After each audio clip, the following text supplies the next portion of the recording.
Então é isso, rapaziada. Primeiramente, para todo mundo que tá acompanhando aí, deixa o seu like, ative as notificações, se inscreva no canal do Pedrosa e é isso. Olha só, vou mandar um salve para todo mundo que me parou lá no Newton Santos hoje, que tirou foto comigo. Eu fui lá, passei pelo meio da torcida, tava com todo mundo lá, tamo junto. Mandar um salve aqui, ó, pro Jones Vikings, mandou aqui, obrigado Daciolo, te amo Vasco, tamo junto meu parceiro, obrigado pelo carinho aí. O Marcos Cardoso também, Dom Ramon e Veguete, no caso Verrete, vão salvar o Vasco, tamo junto aí ao Marcos Cardoso, um abraço pra você. E vamos nessa, obrigado a todo mundo que tá acompanhando. Bem, vamos analisar essa partida, depois a gente assiste a coletiva do técnico Ramon Dias e logo depois a gente continua falando sobre Vasco da Gama, olha um pouco a tabela, pensa nesse jogo contra o Coritiba em São Januário. O Cleiton Gonçalves tá mandando aqui, ó, o Verrete é gênio demais, Ramon e toda a equipe melhoraram muito a técnica e confiança do time. Aliás, por que tu não jogou pela Cazé TV ou no SBT no jogo? Tamo junto, Cleiton Gonçalves. Cara, pra quem não sabe, eu sou um peladeiro e um bom peladeiro. Eu conheço de futebol, eu sou um bom jogador. Só que eu tive, infelizmente, há um ano, uma lesão de ligamento cruzado. Então eu operei, eu rompi o ligamento mesmo. Então eu ainda estou no processo de recuperação dessa minha lesão. Por isso que eu não joguei nem pela Cazé TV e nem pelo SBT. Senão, com certeza eu estaria lá jogando a Copa Sérgio. Então alô aí pro Acre que o Marcos Fernandes tá mandando. Olha, vamos lá. Primeiramente, como é que se desenhou o primeiro tempo? É óbvio que a gente tem que iniciar toda essa análise com as mudanças do Ramon Dias, porque essas mudanças fizeram o Vasco ser superior ao Fluminense no primeiro tempo. Conseguiu sair com a vantagem justamente pelas mexidas do Ramon Dias. O que ele fez hoje? Como o Medel tá suspenso, ele manteve o Maicon na equipe, ele voltou com o Zé Gabriel que estava suspenso e o Zé Gabriel entrou nessa vaga no primeiro volante, que já é uma vaga dele, já vem sendo uma vaga do Zé Gabriel nessa era Ramon Dias, que a gente pode dizer assim, e ele voltou com o Puma na lateral direita. Não só voltou com o Puma na lateral direita, como também ele colocou o Rossi em campo. E do lado esquerdo, mais como um segundo volante, porém tendo liberdade, porque o Marlon Gomes tem liberdade e tem força física para fazer isso, o Marlon, vez ou outra, apoiava desse lado esquerdo para poder fazer a superioridade numérica ali junto com o Lucas Piton e também daquele lado junto com o Praxedes. Então, essas foram as mudanças, tá? Foram mudanças cruciais. Por quê? Quem jogou hoje no lateral esquerdo do Fluminense foi o Marcelo, que é um gênio. Marcelo é um gênio. É muito diferente. Marcelo é muito diferente. É completamente... Porra, cara, é um negócio assim que assistindo ao vivo ainda é mais prazeroso ainda de você ver o Marcelo. Só que o Ramon Dias foi completamente inteligente ao colocar o Puma Rodrigues e também o Rossi ali no lugar do Marcelo. Por quê? Porque eles conseguiram explorar a maior deficiência do Marcelo hoje, que é a parte defensiva. O Marcelo não aguenta. Marcelo não aguenta uma correria intensa do lado dele. E o Fluminense, além disso, sentiu muita falta também da ausência do Ganso. O Ganso é um cara que muitas e muitas vezes ele desafoga essa saída de bola do Fluminense. Como o Ganso não estava em campo hoje, estava o Alexander, ele não conseguiu dar a mesma qualidade. O Alexander é muito bom jogador também. Ele não conseguiu dar a mesma qualidade que o Ganso dá e esse desafogo. Então o Marcelo, quando pegava na bola, muitas vezes ele não tinha o que fazer. E o que o Vasco fez junto com o Ramon Dias? Fez o Rossi forçar por ali.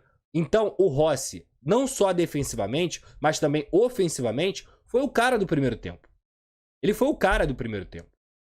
E eu sempre disse isso aqui na live.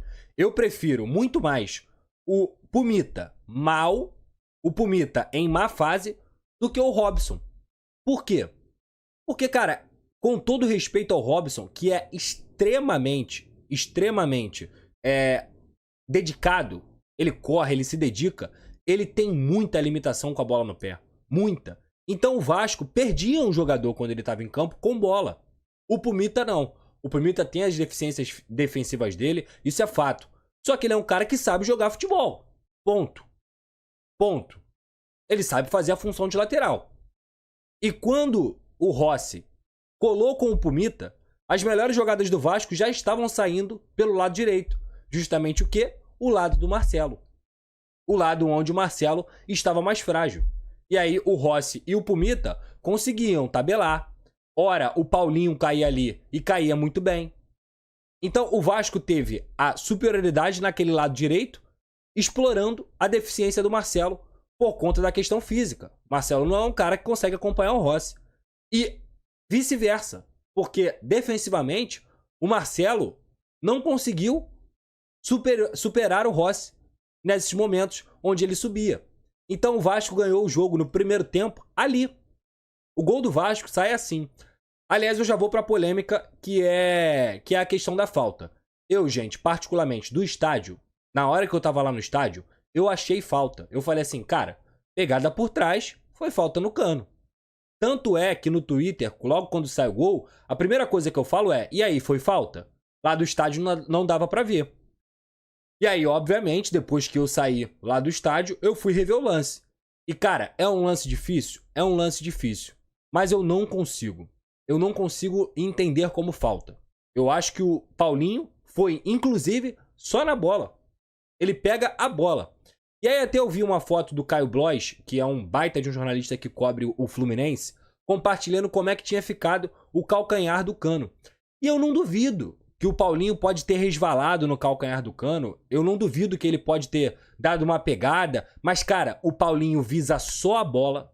O Klaus, que eu tenho minhas milhares e milhares de ressalvas com o Klaus, ele tá ao lado da jogada e ele faz exatamente assim, ó. Bola. Porque você, revendo o lance, você percebe que o Paulinho toca na bola. Então, pra mim, cara, não foi falta. Pode ter tido um contato ali, que é um contato de jogo, mas o Paulinho visa a bola o tempo inteiro. E logo depois, o Vasco vai na sequência da jogada. E aí, gente, com todo respeito, o que o Paulinho faz com o senhor André, e logo depois, quando a bola volta do cruzamento, o Rossi faz com o Marcelo, é brincadeira, amigo. É brincadeira. Porque os dois brincaram naquela ponta direita, antes de sair, o gol do Vasco da Gama. Primeiro, o Paulinho dando caneta, né? Que é a especialidade da casa. Inclusive, pra ser muito honesto, o que o Paulinho joga de bola é brincadeira. É absurdo o que esse moleque joga de bola. E mais uma grande partida. Pra mim, junto com o Verratti, a melhor contratação da janela até aqui. Um monstro, jogando muito. Mas assim, eu vou chegar nessa parte das contratações. Porém, o Paulinho mudou o meio-campo do Vasco da Gama. Assim como o Praxedes também. Então, logo depois, o Rossi pega essa bola, tira o Marcelo pra nada, porque ele dá o corte e o Marcelo fica vendido. E o Rossi, muito inteligentemente, cruza na cabeça do Praxedes, que é outro jogador que cresceu muito com a camisa do Vasco. E eu me sinto muito tranquilo de falar sobre esses caras que eu citei aqui, porque Rossi e Praxedes, muita gente criticou a contratação deles. Muita, muita. E eu falei, cara, calma, são caras que podem ajudar. O Rossi é um cara que pode ajudar, que conhece o Vasco da Gama, que respeita muito a camisa e que é um bom jogador. E pode ajudar dentro do contexto que o Vasco precisa. É um cara experiente, é um cara que não sente jogo. Entendeu? O Praxedes, gente, o Praxedes, na época, ele foi a maior compra da história do Red Bull Bragantino. Ele foi comprado do Internacional. E ele não conseguiu engrenar no Red Bull Bragantino. Mas é um jogador que tem experiência de Série A. É um jogador que tem qualidade. E hoje, mais uma vez, ele fez uma boa partida. Se não, ótima partida. Sabe? Assim como o Zé Gabriel, que no primeiro tempo não repetiu as atuações que ele vinha fazendo nos últimos jogos, mas no segundo tempo ele voltou ao nível dele. E jogou muito. Jogou muito o Zé Gabriel na entrelinha ali da cabeça de área. Entendeu? Então, as mudanças do Ramon Dias que ele promoveu no primeiro tempo, elas foram cruciais para que esse resultado fosse construído inicialmente. Nos acréscimos, o Fluminense, principalmente, chegou pelo menos 3 vezes. E, cara, eu vou repetir aqui o que eu já vinha falando no início dessa live. O Fluminense é o melhor Fluminense dos últimos 10 anos. É um time muito, mas muito bom. Não à toa é o semifinalista da Copa Libertadores com todos os méritos. E o que eu quero dizer com isso? Isso só engrandece o tamanho da vitória do Vasco hoje. Isso só engrandece o que o Vasco fez no Nilton Santos. Eu acompanho todos, gente. Todos os times. Todos. Raríssimas vezes você vai me ver vendo o jogo, fazendo live. Porque eu me programo para poder assistir todos os times do futebol carioca. Acompanho o Flamengo, acompanho o Botafogo e acompanho o Fluminense. O melhor time do futebol carioca é o Fluminense. Eu não tenho dúvida alguma disso. O Botafogo tá voando no Campeonato Brasileiro. É um timaço também. Mas se você me pedir pra colocar em prateleira hoje de qualidade, qual é o melhor time? É o do Fluminense. O do Flamengo tá numa péssima fase. E sem o Arrascaeta fica pior ainda. O Fluminense joga e joga muito bem. Então, cara, pra ser muito honesto, o que o Vasco fez hoje foi muito importante. Muito. E o Adriano Reis falou que eu... Ih, meu relógio aqui. O Adriano Reis falou que eu critiquei a contratação do Paulinho. Tá enganado. Tá enganado. Eu nunca critiquei a contratação do Paulinho. O que eu sempre falei sobre a contratação do Paulinho foi: eu não conheço, gente.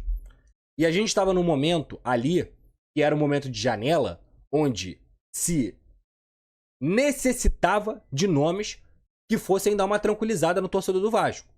Eu falei assim, cara, eu não conheço o Paulinho. Eu não conheço o Paulinho. Quem eu critiquei, digamos assim, indiretamente, mas de uma forma muito sutil também, porra, o cara jogou na Macedônia, foi o Serginho. Esse eu falei, pô, não é possível, esse cara não vai vir pra resolver os problemas do Vasco. O Paulinho não. Até porque as contratações sobre as informações que eu tinha sobre o Paulinho eram informações positivas. Positivas. Foi muito bem na base do Fluminense, foi procurado pelo scout do Botafogo. É um cara que foi procurado pelo Palmeiras também. E que era um cara que estava jogando fora lá na Arábia.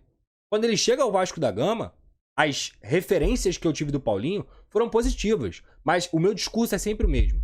Eu não critico o jogador antes do cara chegar, antes do cara jogar. Eu vou fazer uma análise sobre ele. E que, no caso do Paulinho, eu não tinha o que falar sobre o Paulinho. Porque eu estaria sendo desonesto com vocês se eu falasse sobre o Paulinho, porque eu não acompanhava a carreira do Paulinho. Eu não conhecia a carreira do Paulinho. Entendeu? O cara que eu falei, pô, tá de brincadeira, esse cara jogou na Macedônia, no Kosovo, sei lá. Como é que esse cara vai vestir a camisa do Vasco da Gama e vai resolver alguma coisa? Foi o Serginho. E mesmo assim, com a ressalva de, cara, vamos ver. Vamos ver. O Paulinho, pode procurar aí. Pode procurar qualquer live aí. Qualquer uma das lives. Qualquer uma. Nunca critiquei. Falei, eu não conheço. Eu não conheço. Como não conhecia. Assim como eu não conhecia o Verratti. Alguém aqui conhecia o Verratti? Pô, me desculpa, gente. Acho que a gente tem que ser um pouco honesto aqui. Entendeu? E é dentro dessa honestidade que a gente tem que parabenizar a diretoria do Vasco da Gama. A verdade é essa. O Vasco fez contratações que mudaram a prateleira e a perspectiva do Vasco por conta de um planejamento vergonhoso. Isso tem que ser dito. A diretoria do Vasco colocou o Vasco na situação em que o Vasco está. Tá? O Paulo Brax teve mais de 100 milhões para montar esse elenco. Tá bom? Isso tem que ser dito. Mas, eu repito, aqui a gente dá a César o que é de César. O Vasco contratou o Medel, o Paulinho, o Praxedes, o Verratti e contratou, além disso, hoje o Maicon é um cara que tá ajudando. Inicialmente não estava ajudando, mas está ajudando. O Rossi contratou e muita gente não queria, sabe? Então a gente tem que dar César o que é de César. E o Payet. O Payet, inclusive, é muito importante no segundo tempo. Foram nomes que mudaram a perspectiva do Vasco dentro do Campeonato Brasileiro. Aliás, se não fossem esses nomes, o Vasco jamais conseguiria a vitória maiúscula que conseguiu hoje contra o Fluminense. Porque teve culhão pra cacete. Você meter um, empatou. Você meter dois, empatarem de novo e segurar esse Fluminense, tem que ter culhão pra cacete. Entendeu? E esse time do Vasco teve culhão. Então, esse aumento também na faixa etária dessa equipe, ela foi importantíssima. Ele foi importantíssimo esse aumento. Porque você deu experiência para esses jogadores.